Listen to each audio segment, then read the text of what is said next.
Hello guys, कैसे हैं आप सब। मेरा नाम चंचल है और मैं उत्तर प्रदेश पुलिस में सिपाही की पद पर तैनात हूँ।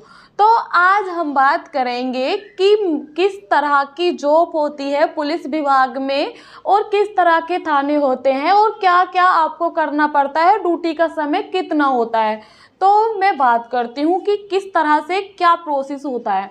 तो जैसे आप ट्रेनिंग करते हैं, ट्रेनिंग के बाद जो पीओपी होती है, यानी कि जो आपकी ट्रेनिंग कंप्लीट होती है, उस दिन जिस दिन आपकी पीओपी होती है उसी दिन आपको जैसे आपकी पीओपी 11 से 12 बजे तक ख़त्म हो जाती है और उसी दिन आपको थाने मिल जाते हैं कि आपको किस थाने में जाना है और कितने बच्चों को जाना है। जैसे ट्रेनिंग में 250 के समथिंग बच्चों की ट्रेनिंग एक साथ कराई जाती है। जब ट्रेनिंग कंप्लीट हो जाती है तो उसी जिस दिन पीओपी होती है उसी दिन आपको थाने मिल जाते हैं।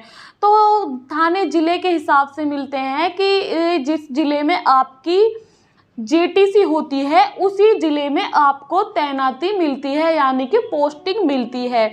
जैसे आपकी जेटीसी हुई मुरादाबाद में तो आपको मुरादाबाद के ही किसी ज़िले में आपको पोस्टिंग मिलेगी। चाहे फिर आपकी जेटीसी मुरादाबाद में करा के रामपुर, बरेली, शाहजहांपुर में ट्रेनिंग करा लें, ट्रेनिंग मायने नहीं रखते कि आप ट्रेनिंग कहाँ करते हैं, लेकिन जो 1 महीने की जेटीसी होती है उसी के आधार पे आपको पोस्टिंग मिलती है।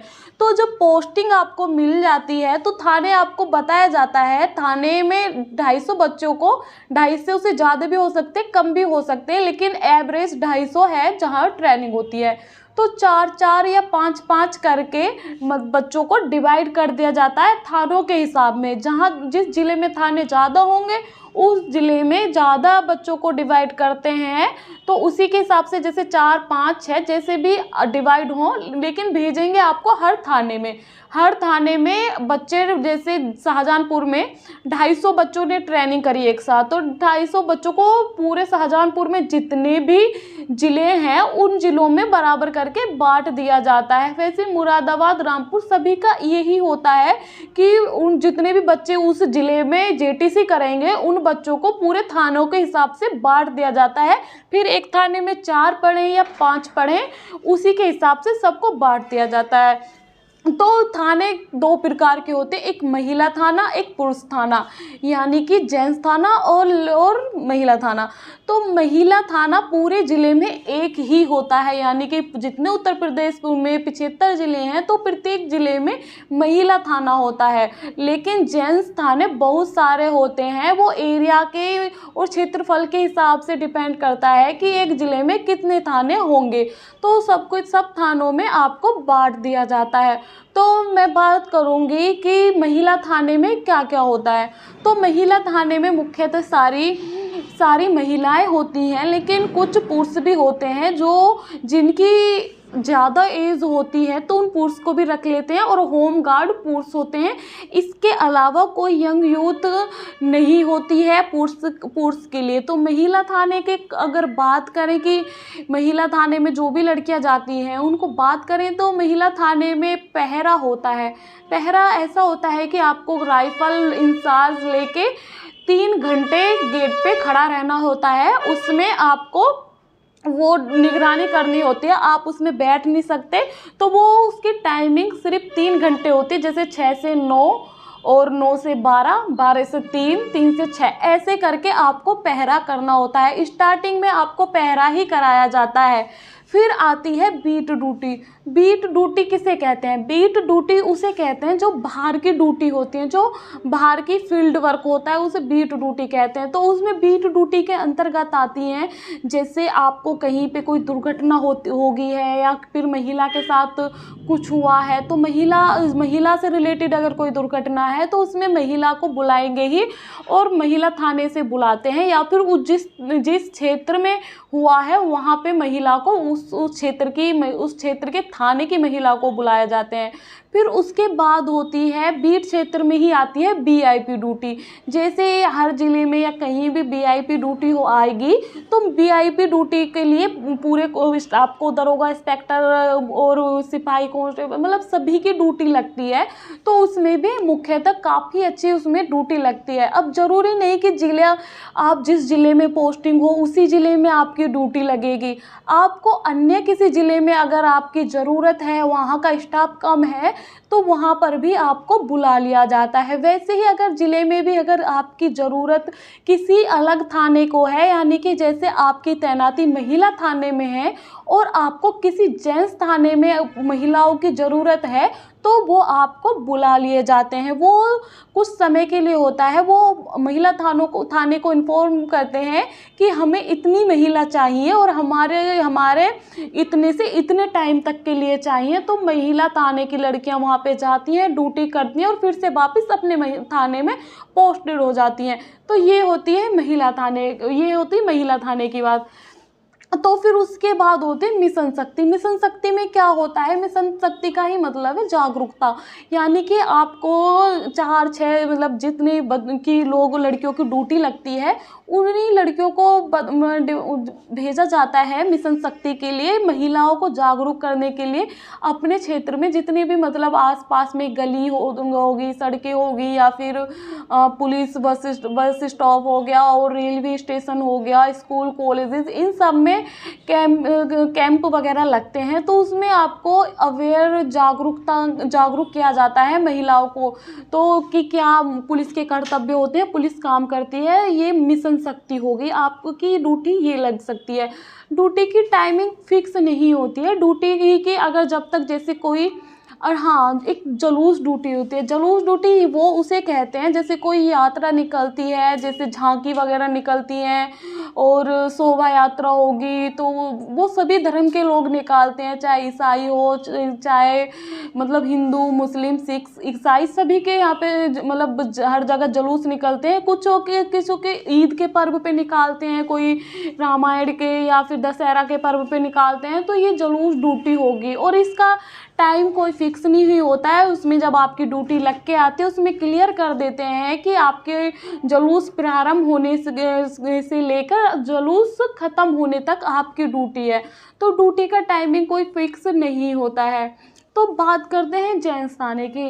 जेंट्स महिला थाने में तो महिला ही जाएंगी, लेकिन जेंट्स थाने में महिला और पुरुष दोनों जाते हैं।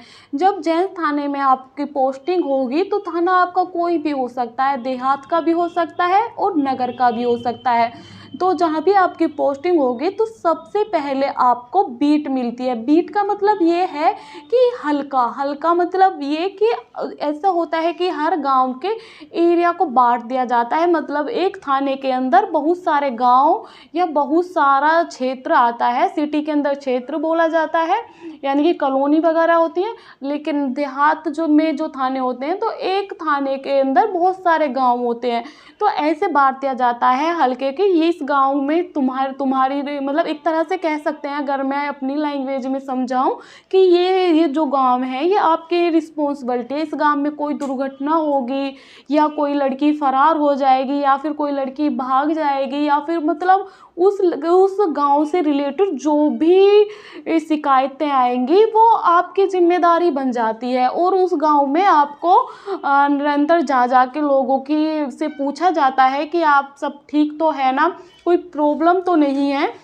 तो ये होता है हल्का। तो उसमें भी महिलाओं को जागरूक करना, ये जेंट्स थानों को भी काम होते हैं। तो वहाँ पे हल्के जिनको भी मिलता है उसमें पुरुष और महिला दोनों को मिक्स करके मिलाया जाता है और उनको एक बीट बुक भी दी जाती है। बीट बुक के बारे में आपको ट्रेनिंग में ही समझाया जाएगा कि बीट बुक क्या होती है, कैसे होती है, क्या क्या उस पर डेटा होता है। तो बीट बुक में होता है कि आपको उस गाँव से रिलेटेड जो आपको हल्का मिला है सारी इन्फॉर्मेशन नोट करना, कि उसमें सब कुशल मंगल है, किसके घर में मतलब बेसिक सी नॉलेज की क्या चीज़ें चल रही हैं, कहाँ प्रॉब्लम चल रही है, सारी चीज़ें नोट की जाती हैं। बाकी जो कॉमन ड्यूटी होती हैं कुछ, जो कि महिला थाने और पुरुष थाने में मुख्यतः होती ही हैं, जैसे जुलूस ड्यूटी होगी और मेडिकल हो गया। मेडिकल किसका होता है? मेडिकल दो प्रकार का होता है, एक तो मारने पीटने का, जिसमें मारपीट उसमें उसमें पुरुष और महिला दोनों आती हैं, क्योंकि मारपीट अगर पुरुष के साथ होती है तो पुरुष का मेडिकल होता है, अगर महिला के साथ होती है महिला का मेडिकल होता है।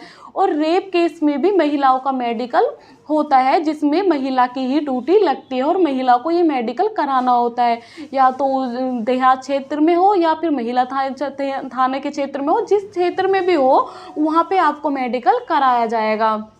तो ये और रही वीआईपी ड्यूटी भी सब मतलब वो हर जगह से कराई जाती है। वीआईपी ड्यूटी जेंट्स थाने में भी होती है और महिला थाने में भी होती है। वीआईपी ड्यूटी में आपको सभी थानों से थोड़ा थोड़ा करके बुलाया जाता है। और जो भी तुम्हारे क्षेत्र में चीज़ें होंगी, फिर चाहे कोई पर्व हो, यानी कि कोई त्योहार हो या फिर कोई मेला हो, वो उस थाने की जिस क्षेत्र में होती है उस थाने क्षेत्र की जिम्मेदारी बनती है कि उस वहाँ की व्यवस्था बनाए रखें। अगर उनका स्टाफ कम है तो वो और थानों से स्टाफ को मांग सकते हैं, ले सकते हैं उतने निश्चित समय के लिए, कि जब तक उनकी वो ड्यूटी कंप्लीट नहीं हो जाती। जहाँ भी अगर भीड़ भाड़ की बात आती है तो पुलिस स्टाफ की जिम्मेदारी बन जाती है कि वहाँ पे शांति व्यवस्था बनाए रखें। तो उसमें अगर उनका स्टाफ पूरा है तो वो खुद संभालते हैं, अगर उनका स्टाफ पूरा नहीं है तो वो किसी भी थाने से मांग लेते हैं। यही बात अलग अलग जिलों की भी होती है। अगर किसी जिले में बहुत बड़ी व्यवस्था है, जैसे वीआईपी ड्यूटी आई है, तो वीआईपी ड्यूटी में बहुत सारा फोर्स चाहिए होता है, तो उस बहुत सारा फोर्स चाहिए होता है वीआईपी ड्यूटी में, तो वो सभी जिलों से मंगाते हैं। ना कि ऐसा जैसे मुरादाबाद में वीआईपी कोई आया हुआ है, कोई मुख्यमंत्री, प्रधानमंत्री या राष्ट्रपति कोई भी आया हुआ है, तो अगर मुरादाबाद की फोर्स वहाँ की व्यवस्था मतलब कंप्लीट नहीं करा सकती, क्योंकि बहुत वीआईपी का आना एक बहुत बड़ी व्यवस्था होती है, जिसे कई जिले की पुलिस संभाल के पूरा कराती है। वैसे ही जैसे एग्जाम्पल के लिए लेते हैं इलाहाबाद में पूरे उत्तर प्रदेश की पुलिस पहुंची हुई है, हर प्रत्येक जिले की पुलिस पहुंची हुई है और बहुत भारी मात्रा में पहुंची हुई है। जैसे ही इलाहाबाद की ड्यूटी समाप्त हो जाएगी, वैसे ही सब अपने अपने थानों में फिर से पोस्टिंग होकर नियमित रूप से ड्यूटी करेंगे। तो ये होती है सारी ड्यूटी। अब मैं देख लेती हूँ कि मैंने आपकी कोई ड्यूटी मिस तो नहीं कर दी है। हाँ, चुनाव ड्यूटी का भी यही होता है, जैसे वीआईपी ड्यूटी होती है वैसे चुनाव ड्यूटी भी होती है। चुनाव ड्यूटी समाप्त होने तक आपको सारी चीज़ें करानी होती है, वहाँ शांति व्यवस्था करानी होती है, फिर वहाँ की जो भी चीज़ें होंगी वो आपको देख रेख, मतलब आपका चुनाव से तात्पर्य सारी जो भी शांति व्यवस्था होगी वो आपको संभालनी ही होगी। तो हाँ, और एक होती है हेल्प डेस्क मुख्यतः महिलाओं की ड्यूटी लगती है हेल्प डेस्क पे, जिसकी टाइमिंग मिनिमम 8 घंटे होती है और मैक्सिमम 12 घंटे। इससे ज़्यादा घंटे की हेल्प डेस्क ड्यूटी नहीं लगती है। हेल्प डेस्क में क्या होता है, हेल्प डेस्क में यानी कि आपको मेन डोर पे, यानी कि जो भी एंट्रेंस होता है किसी भी थाने का, वहाँ पे एक बेंच लेके रख दी जाती है और एक वहाँ पे महिला सिपाही को तैनात कर दिया जाता है। वहाँ पे जितने भी पुरुष महिला अपनी शिकायतें लेके आएंगे, एप्लीकेशन लेके आएंगे, वो सारी नोट की जाती हैं और उनकी सारी परेशानियाँ सुनी जाती हैं। तो ये हेल्प डेस्क का कार्य होता है, जो कि बैठे रहने का होता है और उसमें सारी डेटा इन्फॉर्मेशन उनको एक रजिस्टर में नोट करनी होती है। ये हेल्प डेस्क का काम होता है। मिशन शक्ति में आपको मैं बता ही चुकी हूँ। बाकी दंगा फसाद, चोरी, डकैती, ये सारी चीज़ें आपको करनी ही होंगी। और क्या बोलते हैं कि बलवा हुआ, बलवा इन द सेंस, बलवा का मतलब जैसे कहीं पे दंगा फसाद हो गया, वो सारी चीज़ें आपको देखनी पड़ेंगी। और एक और हाँ, 112 वैसे 112 में शायद आपको तुरंत ना बुलाया जाए, कुछ टाइम के बाद बुलाया जाए। तो 112 की आप ड्यूटी समझते ही हैं। 112 का एक अलग ही अपना चैप्टर होता है। उनकी ड्यूटी मैक्सिमम 8 घंटे की होती है और मिनिमम कुछ नहीं, उनकी फिक्स ड्यूटी होती है 8 घंटे की। जो 112 गाड़ी होती है आपने देखी ही होंगे, जो आपके 112 पे कॉल करने पर तुरंत हाजिर, तुरंत तो नहीं, जितनी डिस्टेंस होती है, जितना उसकी दूरी कवर करने में टाइम लगेगा उतना तो 112 लेगी ही। तो उसका अलग ही बात है। अगर मैं 112 के बारे में आप चाहते हो मैं वीडियो बनाऊं तो मैं वीडियो बना सकती हूँ। और 112 में जो भी सिपाही तैनात होते हैं उनको 2000 रुपये एक्स्ट्रा मिलते हैं। तो ये होती है सारी ड्यूटी। मैंने सारी चीज़ें आपको अच्छे से समझा दी हैं। उम्मीद करती हूँ आपको पुलिस विभाग की सारी ड्यूटियाँ समझ में आ गई होंगी, और और कोई ड्यूटी हो, और हाँ, साइबर क्राइम वगैरह सारी ड्यूटी ये सब हेल्प डेस्क देखता है। ऑनलाइन ये ऑफिस वालों की ड्यूटी होती है। तो अभी ऑफिस की क्या चीज़ें होती हैं ऑफिस में किस तरह का वर्क होता है, क्या क्या चीज़ें संभालनी होती है, ये मैं बात करूँगी नेक्स्ट वीडियो में अगर आप चाहते हो तो। लेकिन मैंने अभी फील्ड वर्क के बारे में और कॉमन ड्यूटी के बारे में इसीलिए बात की है क्योंकि अभी आपको यही ड्यूटी मिलेंगी, इससे अलग आपको ड्यूटी नहीं मिलेंगी। क्योंकि पहले बाहर की ड्यूटी का ब्यौरा करना होता है, फिर आपको आपकी योग्यता के अनुसार ऑफिस में बैठा दिया जाता है। योग्यता का मतलब पढ़ाई लिखाई से नहीं होता, समझ से होता है कि आप ऑफिस के काम को कितना समझते हो और आपकी कंप्यूटर पे टाइपिंग अच्छे से कर लेते हो। यानी क्योंकि अब सब ऑनलाइन हो गया है तो कंप्यूटर आना बहुत ज़रूरी हो गया है। लेकिन अगर आपको कंप्यूटर नहीं आता है तो बिल्कुल ये मत सोचना अरे हमें तो कंप्यूटर नहीं आता है, मुझे भी नहीं आता, बेसिक आता है। लेकिन मेरी ड्यूटी फील्ड की ड्यूटी रहती है, मैं आपको बताऊँ, क्योंकि मुझे ऑफिस वर्क पसंद नहीं है, क्योंकि मुझे बोरिंग लगता है। ये मेरा पर्सनल है, बाकी आप लोगों की चॉइस है।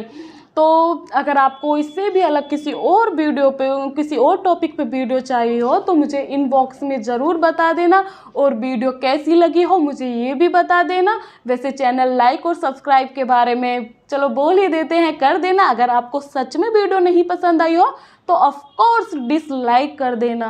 तो मिलते हैं नेक्स्ट वीडियो में, तो बाय बाय। अगर आपको कुछ ना समझ में आया हो तो वीडियो रिपीट करके देख लेना, अच्छे से आपको समझ में आ जाएगा, क्योंकि मैंने भी इस वीडियो में अपना 100% दिया है। अगर मुझसे फिर भी अगर आपको लग रहा है कि कुछ मिस्टेक हुई है तो अपने सुझाव भी आप कमेंट बॉक्स में दे सकते हैं। तो मिलते हैं नेक्स्ट वीडियो में, तब तक के लिए बाय बाय, टेक केयर।